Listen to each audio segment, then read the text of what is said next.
जय हिंद। समझते हैं कि वायुमंडल में इतना ऑक्सीजन होने के बावजूद हमें ऑक्सीजन सिलेंडर की ज़रूरत क्यों पड़ती है, क्या होता है nebuliser, oxygen concentrator, oxygen cylinder, liquid medical oxygen या फिर वेंटिलेटर, इन सब की ज़रूरत क्यों पड़ती है, इनमें क्या अंतर होता है। देखिए, हमारे वायुमंडल में जो 98% 78% नाइट्रोजन है, जिसका हमारे श्वसन में कोई रोल नहीं होता है। जो ऑक्सीजन है वो मात्र 21% है। तो हम जितना सांस लेते हैं ना, उसका 21% ही हमारे उसमें जाता है और 1% अदर गैसेज है वहाँ पर। तो इस 21% में से फेफड़े को नाइट्रोजन अलग करना पड़ता है, बाकी सारे गैसों को अलग करना पड़ता है। लेकिन जब हमारा फेफड़ा डैमेज हो जाता है बीमारियों की वजह से, तो वो ये सारी क्रिया को नहीं कर सकता है। इसलिए हमें क्या चाहिए कि उसको टोटल का टोटल प्योर ऑक्सीजन दे और उस ऑक्सीजन को उसे छांटना ना पड़े। हालांकि फेफड़े टोटल दिए गए ऑक्सीजन का केवल 4% ही लेते हैं। 21% ऑक्सीजन जो लिया जाता है उसका 4% ही यूज हो पाता है। लेकिन यहाँ पर फेफड़ों को ज़्यादा वर्क करना पड़ता है। सबसे पहले नाइट्रोजन और अलग की गैसों करो, फिर उसमें से 4% निकालो। इसलिए मरीज को डायरेक्ट दिया जाता है 99% शुद्ध ऑक्सीजन, जिसमें से वो उसका शरीर उस 4% के आसपास ऑक्सीजन को एब्जॉर्ब कर लेता है। देखिए, नेबुलाइजर एक ऐसी मशीन होती है, वो जो छोटी सी मशीन है, ये हवा से ऑक्सीजन को सक करती है और इस सक किए हुए ऑक्सीजन को भेज देती है फेफड़े में। ये 80 से 85 से 95% शुद्ध ऑक्सीजन को ये खींच लेती है। ये छोटी सी मशीन होती है, नेबुलाइजर बोलते हैं।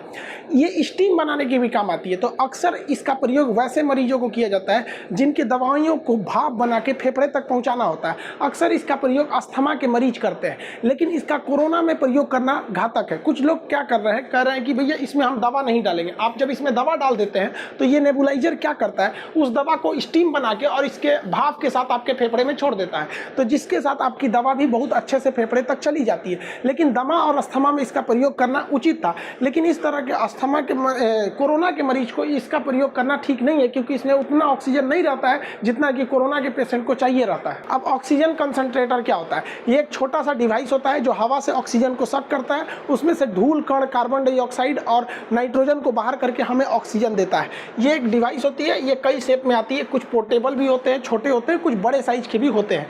इनमें 90 से 95% शुद्ध ऑक्सीजन होता है, यानी ये नेबुलाइजर से ज़्यादा मात्रा में ये ऑक्सीजन हमें प्रोवाइड कर सकते हैं और ये 24 घंटे हमें ऑक्सीजन दे सकते हैं, क्योंकि इन्हें बिजली या फिर बैटरी के सप्लाई से चलाया जाता है। ये ऑक्सीजन सिलेंडर की तरह इसमें कभी ऑक्सीजन खत्म नहीं होता है। अगर इसमें पावर सप्लाई है तो ये ऑक्सीजन कंटिन्यूअस बनाते रहेगा। इसमें ऑक्सीमीटर लगा रखे हैं, इसमें ऑक्सीजन का फ्लो को भी कंट्रोल किया जा सकता है। ये जो होते हैं, ये इसमें ना सीरियस मरीज के लिए इसका प्रयोग नहीं किया जा सकता। ये केवल माइल्ड यानी हल्के या फिर मीडियम मॉडरेट लेवल के मरीजों के लिए इसका ही प्रयोग किया जाता है। सीरियस प्रयोग नहीं हो सकता, इसलिए इसे आईसीयू में नहीं रखा जाता। ऐसा क्यों नहीं रखा जाता है? देखिए, जो ऑक्सीजन कंसंट्रेटर होता है, इसका जो ऑक्सीजन का प्रेशर होता है वो बहुत लो प्रेशर होता है।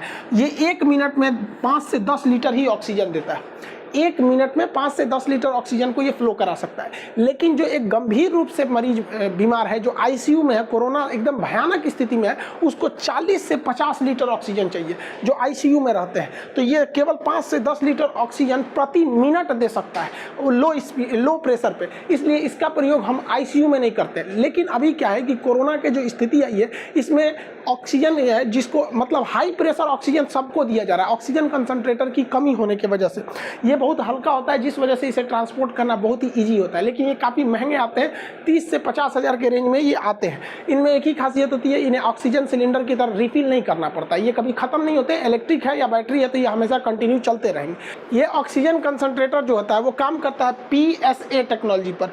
PSA का मतलब प्रेशर स्विम एब्जॉर्प्शन टेक्नोलॉजी होता है। इसके तहत ऑक्सीजन हवा से गैसों को लिया जाता है, सक किया जाता है और उसमें नाइट्रोजन और बाकी गैसों को छोड़कर और ऑक्सीजन को कंसंट्रेट कर लिया जाता है। इसीलिए इसे ऑक्सीजन कंसंट्रेटर कहते हैं। ये छोटे मात्रा में होता है, इसको बड़े प्लांट में लगा दिया जाता है। जब इसी कंसंट्रेटर का बहुत बड़ा प्लांट लगा देते हैं तो उसी को हम लोग कहते हैं PSA प्लांट। इसी प्लांट को बहुत से बाहरी हॉस्पिटल वगैरह के बाहर लगाए गए हैं। इवन मोदी जी ने भी जो घोषणा किया है इसी प्लांट के बारे में, उन्होंने कहा है कि जो PM केयर फंड में पहले 162 और अभी 551 के आसपास, मतलब 550 के आसपास, वो जो ऑक्सीजन कंसंट्रेटर का जो बड़ा रूप है जिसे हम लोग PSA कहते हैं, ये टेक्नोलॉजी लगाने की बात की गई है हर एक हॉस्पिटल के बाहर। देखिए देश में अभी भी ऑक्सीजन का टाइम पर नहीं पहुंच पा रहा है, कुछ किल्लतें दूर हुई हैं लेकिन अभी भी उतना दूर नहीं हुआ है।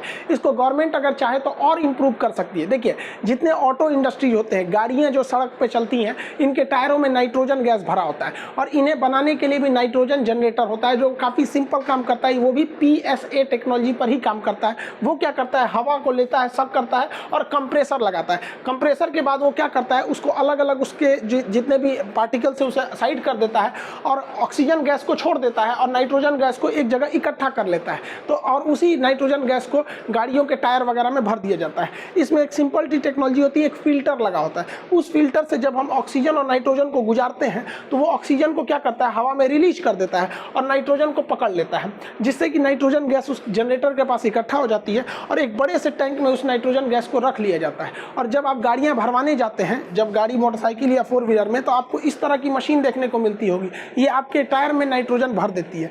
जहां इस नाइट्रोजन की बहुत ज़्यादा ज़रूरत होती है वहां इस तरह का चीज़ प्रयोग करते हैं। चिप्स के पैकेट, नमकीन के पैकेट या जो भी पैकेटिंग सामान पैक होता है उसके अंदर हवा भरा होता है, वो नाइट्रोजन ही गैस होती है। तो ये नाइट्रोजन गैस काफ़ी सिंपल तरीके से बनाया जा सकता है। लेकिन अगर गवर्नमेंट चाहे तो इसके फिल्टर को चेंज कर सकती है और इसी से ऑक्सीजन बना सकती है, क्योंकि यहाँ जो फिल्टर लगा होता है वो फिल्टर ऑक्सीजन गैस को हवा में छोड़ देता है और नाइट्रोजन को रख लेता है। अगर इसके फिल्टर को हम चेंज कर दें और ठीक इसका रिवर्स कर दे कि ये नाइट्रोजन को छोड़ दे और ऑक्सीजन को रख ले, तो जितने ऑटोमोबाइल इंडस्ट्री हैं या चिप्स पैकेट ये सब बनाने वाली कंपनी है, उन सब के पास नाइट्रोजन गैस का प्लांट है। उन गैस प्लांट से हम ऑक्सीजन इजीली जनरेट कर सकते हैं। और ये फिल्टर बनाना बहुत बड़ा काम नहीं है। अगर सरकार चाहे तो 48 घंटे में ऐसे फिल्टर बना के और NOC दे के उसे तुरंत तत्काल प्रभाव में लिया जा सकता है। और हमारे देश में जहाँ जहाँ भी नाइट्रोजन प्लांट है या फिर गाड़ियों के जो सर्विस सेंटर है, वहाँ वहाँ इस फिल्टर को चेंज करके ऐसा किया जा सकता है। नेबुलाइजर और ऑक्सीजन कंसंट्रेटर के बाद अब हम समझते हैं लिक्विड ऑक्सीजन। लिक्विड ऑक्सीजन को हम लिक्विड मेडिकल ऑक्सीजन भी कहते हैं, जिसे ऑक्सीजन सिलेंडर के नाम से आप जानते हैं। वो लिक्विड फॉर्म में रहता है। जब आप उसका रेगुलेटर खोलते हैं तो वो गैस का रूप ले लेता है। जिस तरह आपके घरों में खाना बनाने वाला सिलेंडर होता है, जब वो पाइप से गुजर रहा होता है तो देखते होंगे वो लिक्विड फॉर्म में जाता है, इसलिए उसे लिक्विफाइड पेट्रोलियम गैस LPG कहते हैं। वैसी तरह इसे LMO कहते हैं, लिक्विड मेडिकल ऑक्सीजन के नाम से जानते हैं। इसे काफ़ी ठंडा टेम्परेचर पर रखना होता है, इसलिए इसे क्रायोनिक ऑक्सीजन टैंकर कहते हैं। ये बहुत ही कम टेम्परेचर पर बनाया जाता है। जहाँ पे इस टेक्नोलॉजी से ऑक्सीजन बनती है वो काफ़ी बड़ी टेक्नोलॉजी होती है, काफ़ी कॉम्प्लिकेटेड होती है, क्योंकि उसके टेम्परेचर को -185 डिग्री रखना होता है। लेकिन ऐसे रखने से हमें क्या होता है कि सेम बर्तन में हम 80 गुना ज़्यादा ऑक्सीजन रख सकते हैं। अगर किसी बोतल में हम ऑक्सीजन को अगर गैस के रूप में रखते हैं और उसी बोतल में अगर हम लिक्विड के रूप में रखते हैं तो 80 गुना ज़्यादा ऑक्सीजन को हम लोग स्टोर कर सकते हैं, काफ़ी ज़्यादा मात्रा में, इससे भी ज़्यादा स्टोर हो सकता है। तो ऐसे जगहों पर ऑक्सीजन को स्टोर किया जाता है।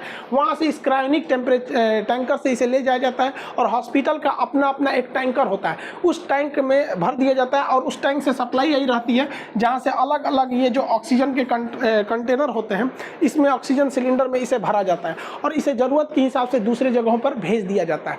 अलग अलग टैंक की अलग अलग कैपेसिटी होती है। अब आप कहेंगे कि सर जो मरीज सीरियस है उसकी क्षमता जो होती है वो 1 मिनट में 50 लीटर सांस ले लेता है, तो ये कितने क्षमता के होते होंगे? तो अलग अलग इसकी कैपेसिटी होती है, साइज के हिसाब से कैपेसिटी होती है। ये लगभग 4000 लीटर की क्षमता का भी आता है पर मिनट। अगर आपको 50 लीटर की ज़रूरत है तो इसके पास जो क्षमता होती है बड़े साइज वाले के 4000 से 5000 लीटर की क्षमता होती है। तो अलग अलग क्षमता पे इसे अलग अलग जगहों पर ले जाया जाता है। इस लिक्विड ऑक्सीजन यानी ऑक्सीजन सिलेंडर की खासियत क्या होती है? इसमें 99% शुद्ध ऑक्सीजन पाया जाता है और ये बहुत ही प्रेशर के साथ भेजता है।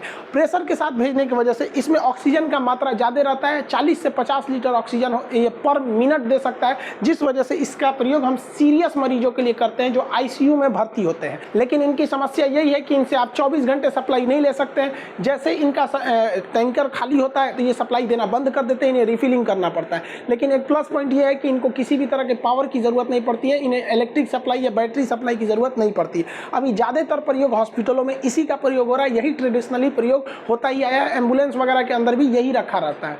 ये क्या करता है, ऑक्सीजन को प्रेशर के साथ इस ऑक्सीजन मास्क के साथ यहाँ छोड़ देता है और मरीज को खुद से सांस लेना पड़ता है। इसमें मरीज खुद सांस लेता है। लेकिन बहुत बार ऐसा होता है कि मरीज सांस नहीं ले पाता, उसके फेफड़े इतने डैमेज हो जाते हैं, इतना काम नहीं कर पाते, कभी जैसे कोरोना के मरीज हो गए या फिर एक्सीडेंट हो गया या कोई बड़ा ऑपरेशन हो गया जिसमें ब्रेन को मतलब एनेस्थीसिया देना पड़ता है, तो फेफड़े जब काम नहीं कर पाते हैं, खास करके अभी के वक्त में तो कोरोना चल रहा है, तो जब फेफड़े काम नहीं करते हैं तो उस स्थिति में हमें बाहर से ऑक्सीजन को ढकेलना पड़ता है। यहाँ क्या था कि ये ऑक्सीजन सिलेंडर यहाँ से ऑक्सीजन छोड़ता था और बस ये ऑक्सीजन के पाइप से यहाँ के यहाँ ऑक्सीजन मुंह के पास निकल जाता था, इंसान अपने से सांस ले लेता था। लेकिन जब फेफड़े डैमेज हो जाते हैं तब उस कंडीशन में काम आता है हम लोग का वेंटिलेटर।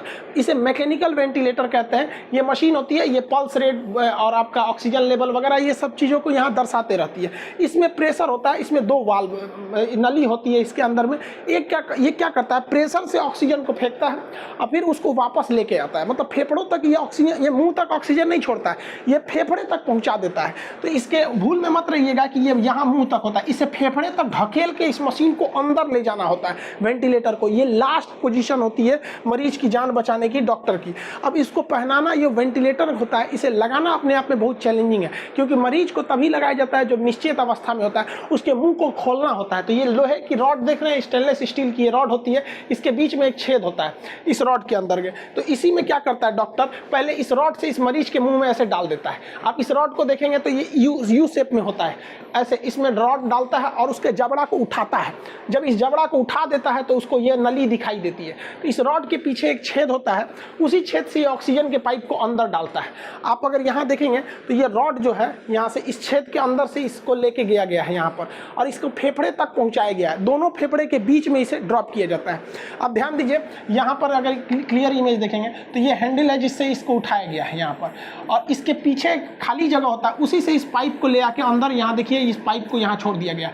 फिर बाद में इस लोहे वाले को बाहर निकाल लिया जाता है। वो केवल मैकेनिकल सपोर्ट देने के लिए था और उसका जबड़ा उठाने के लिए, वरना ये गला सट जाता है। कभी कभी ये मिलता नहीं है तो डॉक्टर को इसे यहाँ से उठाना भी पड़ता है, काफ़ी मुश्किल काम होता है। उसके बाद एक और चैलेंजिंग काम क्या होता है कि जो यहाँ पर हम लोग ऑक्सीजन का ये पाइप ले गए हैं, इस पाइप के मुंह को हम लोग कफ कहते हैं, ये बीचों बीच रहना चाहिए। ये ट्रैकिया होता है, इसको बायोलॉजी के क्लास में आपको रेस्पिरेशन तक तो पढ़ाई दिए थे।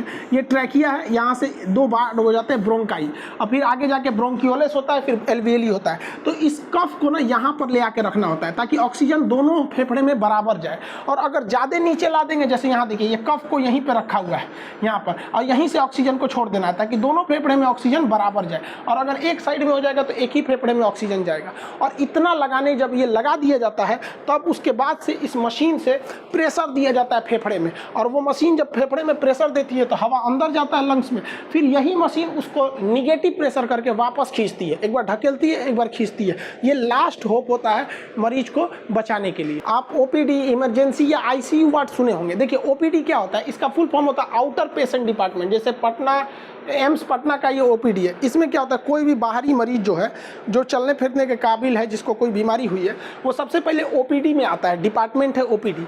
इस ओपीडी डिपार्टमेंट के बाद पूछता है काउंटर कहाँ है, तो काउंटर पे जाके वो अपना नाम, पर्ची उर्ची कटवाता है। यहाँ उसको पर्ची मिलता है जहाँ बताया जाता है उसे कौन डॉक्टर और किस कमरे में देखेंगे, तो उस पर कमरा नंबर वगैरह डॉक्टर बता दिया जाता है। फिर आप जाते हैं डॉक्टर के पास। डॉक्टर के पास जब जाते हैं, ओपीडी के बाद पर्ची कटाने के बाद अब कब नंबर आया, डॉक्टर जब देखते हैं तो डॉक्टर आपको दवा लिखते हैं, फिर बुलाते हैं कि अगले दिन आइएगा।